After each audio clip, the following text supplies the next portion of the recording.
figure reviews, toy hunts, unboxing and rankings, unboxing and displays, etc.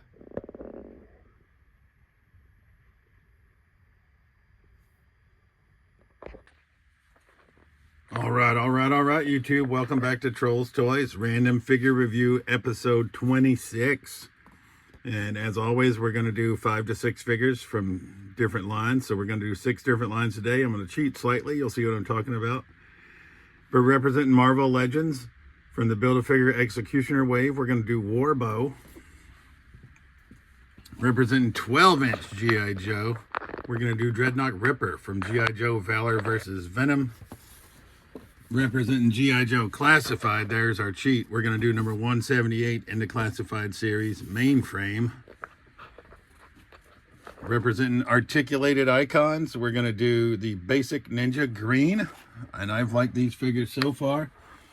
Representing WWE Elite Collection, we're going to do Ringside Exclusive, Series 2 from the Vault, the Road Dogg, Jesse James.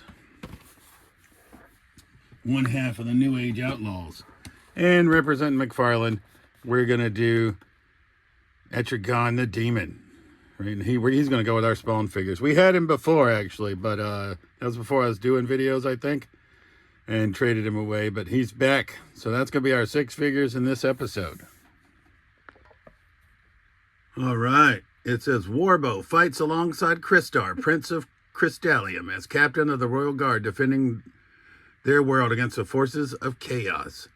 And I will say the price point of this figure is going to be $10 whole because we bought him sans missing the Build-A-Figure piece. So he was basically new, but just missing the Build-A-Figure part for Executioner. And Warbow. I love me some translucent figures, so we had to have him. Comes with 1 Fist of Fury out of the package and 1 open hand. And then he comes with 2 gripping hands, which we're going to need, I think, to equip his bow. Since his name is Warbow, I feel like we got to have him displayed with that. And if it's a little dark in here, I apologize. My ring light is is on the fritz at the moment, so I hope this is bright enough. But this is Warbow, right, from the Marvel Legends, and he's badass. So we got him equipped with his bow. It comes with you can take his hand off and slide it right over his arm so it stays in position, which I appreciate. I just left this open hand on him here to have him so he could just hold the bow. I thought it might be easier than the gripping hand. And all we're going to do is display him on a shelf. So no worries for us. But overall, quite the cool figure. Going to go well with Crystar. Crystar's right here, so we can bring him down. And you can see, obviously, it says he's the commander of the Royal Guard for Crystar. So that works out quite well. Not super familiar with the lore. I remember Crystar being a cool-ass figure when I was little. And so now happy to add to Crystar's troops. So coming up next, we're going to have Etrigan the Demon from Demon Knights by McFarlane. It says, Jason Blood once was a mortal man who lived centuries ago, was bound to Etrigan after the demon was summoned by name other than the wizard Merlin. Jason was rendered immortal and granted the ability to swap places with his demonic counterpart upon saying the magic words. Though Jason has tried many times to exert his will over Etrigan while he is transformed, the demon is too powerful to be completely contained. Sorry, I'm old. Still, more often than not, Etrigan, despite his nature, is interested in the greater good, even if his motives and methods remain suspect. So, like I said, I had this figure once before. I displayed him with my Spawn figures. I was running out of room, so Etrigan was a casualty. But since then, we've sold a bunch of the Spawn figures. So we now have room to get Etrigan back on that shelf. And I think he's going to fit in well there. I know that's not the lore, but I love this figure. So his articulation leaves a little to be desired, obviously, but he's just going to be on a shelf on display, so it's going to work fine for me. And like the first time I found him was at Burlington on clearance for like $8. So I bought him, kept him for quite a bit, and then traded him to our local toy store and think I got more than $8 in trade, so it worked out. This time he was at a price point of $15. So figure number 2 from McFarlane Toys, Etrigan the Demon. Come on, stand up, buddy. Don't fig-tastrophe me. And he is, since McFarlane makes Spawn, who are also 7 inches, he's going to work out well. I'm afraid he's going to topple over. Shambles, damn it. Sorry about that. I can't win for losing, right? Articulated Icons of Feudal Series. Basic Ninja Green is going to be figure number 3. He comes in at a price point of $20. I bought 2 of these at Monkey Paw Toys in Aurora, Colorado, and then I bought 1 at the Emporium of Retro and Interesting Collectibles in Easton, Massachusetts. I can't remember where he came from, but I know they were all 20 bucks because they were all on sale. They are quite articulated, hence their name, and they usually come with a bevy of accessories.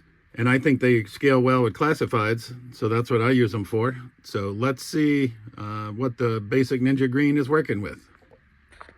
All right, he's going to be similar to the Basic Ninja Tan that we had unboxed in a prior episode, I believe. But he comes with the harness gear. If you didn't like that, you could change it to sort of the belt or sash that goes around. He comes with 2 sheathed swords that are going to peg into his back. We'll do that in a second. Comes with an alternate head sculpt, which we'll probably use. It does come with a cowl. And then he's got the wah! Straight out hands. He also comes with Fist of Fury. And he also comes with a hood, if we are so inclined to display him in that fashion. So we'll see what we're working with. A hood is going to look like that, which I think I remember I wasn't the biggest fan of. So let's see what we got. We'll get him equipped. But before I do that, obviously, articulated icons, like I said, they are quite fluid, quite posable. I know they're generic figures, but that's why I like them, right? We have the Socket Martial Artist, which is this guy in blue over here. And then we have this guy in the desert style, like tan or sand color as well. All right, so I did look. We have our tan one in the cowl, and this head sculpt, like he has the hood down. You have hood up, or you could have tightly, well, I thought I had that pegged in, shambles. Tightly equipped hood, and we have the tan one wearing this. So to make them different, we're going to display this guy in this fashion. Right, so Basic Ninja Green is figure number 3 from Articulated Icons by Fwoosh Toys. Scales well with classifieds. Slightly smaller than Warbow, as we can see. Obviously smaller than Etrigan, but comes with a bevy of accessories.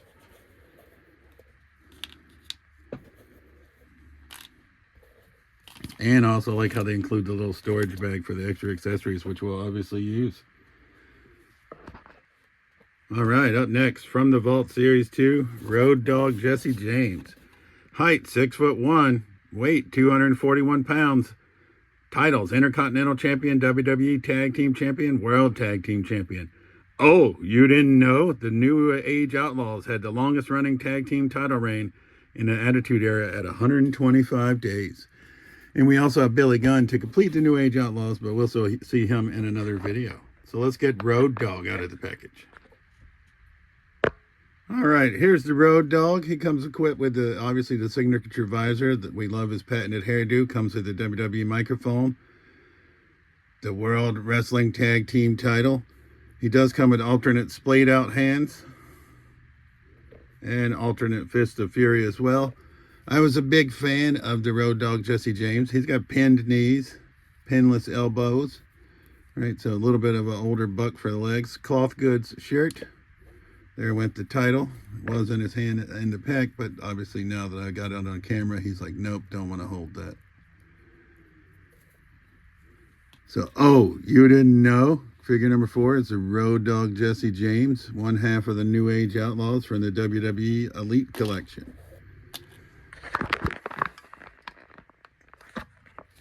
So those are the figures that we've unboxed so far. Now we got the 2 G.I. Joes left. All right, we'll go with 12-inch Valor versus Venom Dreadnought Ripper.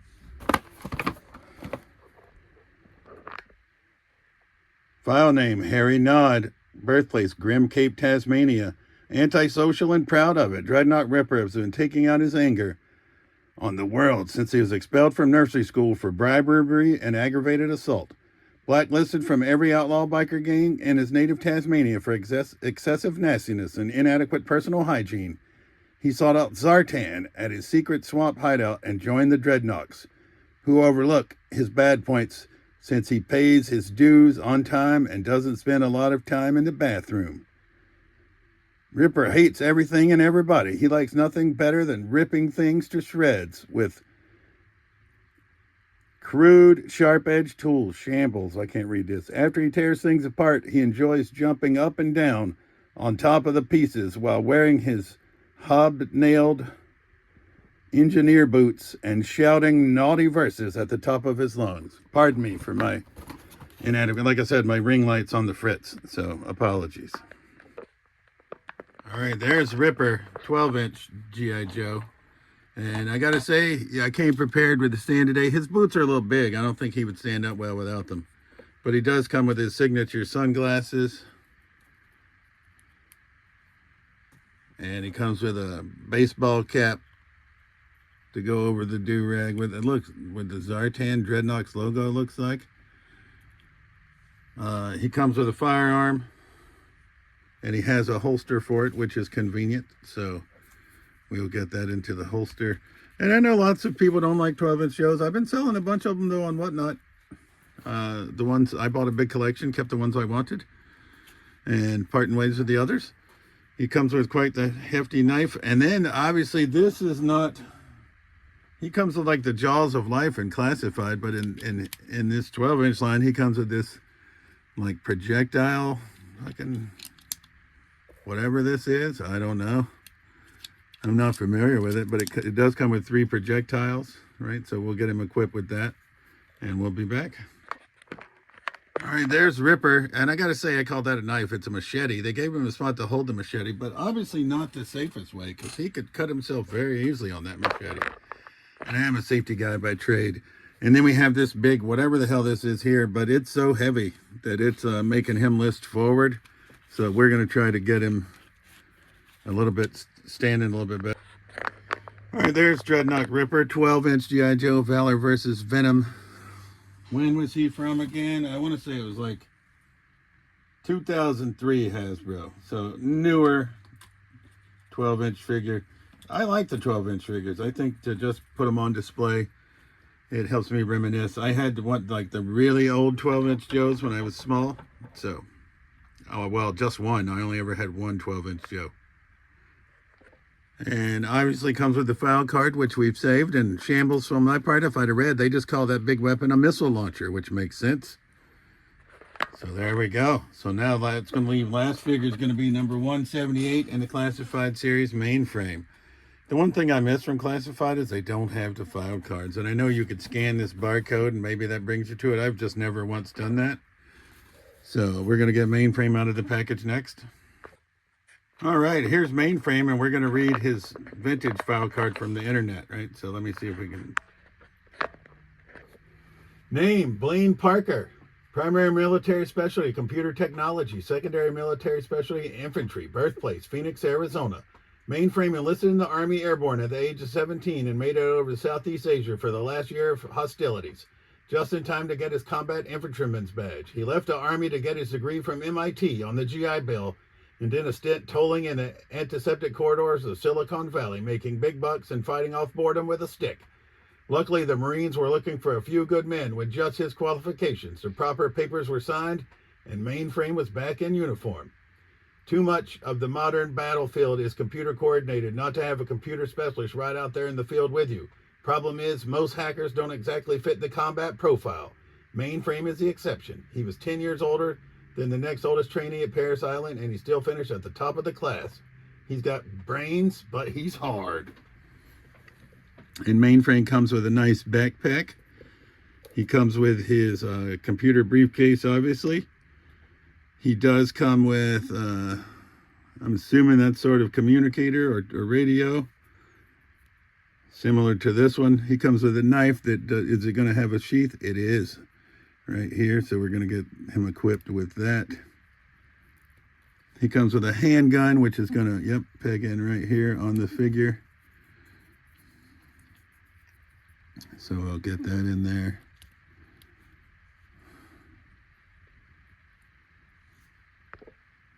He also comes with a nice helmet, or he comes with this head sculpt, which is the one I think I'm going to use with the radio on it. And then he obviously has the cord to connect all of his equipment. So we're going to give him equipped with all of his goodies, and we'll be back. All right, we've got a spot for this other little accessory to peg in. We've got him equipped, and we're using this head sculpt, but he does have the alternate head with the helmet and then the briefcase. All right, so Mainframe's looking pretty good. And this video is a little bit lengthier than some of the others we had. But now, as always, we're going to rank them from our least favorite to our favorite, understanding that we like them all because we purchased them all. And this is going to be a tough episode. And sorry, Ripper. Ripper's way up here. All right. So, in prior episodes, the articulated icon won. But I think in this episode, he's probably going to finish in 6th place. If I can get him out of shambles, because we already have had a couple of articulated icons in this line. I do like them quite a bit, but since we've had him in the past, we're just going to put the basic Green Ninja in 6th place, shambles. 5th place, I'm going to go Road Dogg Jesse James. I do love him, but I gave myself a tough battle in this episode. 4th place, I think I'm going to go Etrigan the Demon. We've had him before, and I do really like his figure. He's just badass looking. 3rd place, I'm going to go with Big Boy Dreadnought Ripper. Right, he is quite good. I just wish he had the Jaws of Life instead of this missile launcher, but whatever. I didn't expect to like Mainframe as much as I do, but I do like him. And this could be a hot take, but he's going to be 2nd place because I really just love me some translucent figures. And even though I don't know who Warbow is, right? Other than he's part of Kristar's lore, he's going to be my winner. So price point, once again, he was 20 bucks, 17 bucks, 15 bucks, 10 bucks. Obviously, Mainframe was your $25 price tag. And he would have been 25 or 26 bucks, but we bought him without the Build-A-Figure piece for 10. So we got a deal. So as always, this has been Trolls Toys Random Figure Review episode 26. Just remember, the winners of episodes 21 through 29 will face off for the grand champion of those episodes in episode 30. And the winner of that episode will be pitted up against PandaCon, who's the winner of 1 through 10, sorry. And then... well, 1 through 9, Shambles, because 10th episode was that. And then 11 through 19 winner was Ken, Storm Collectible Street Fighter 5. But as always, this has been Trolls Toys. I truly appreciate you watching my videos, and we'll see you soon. Peace.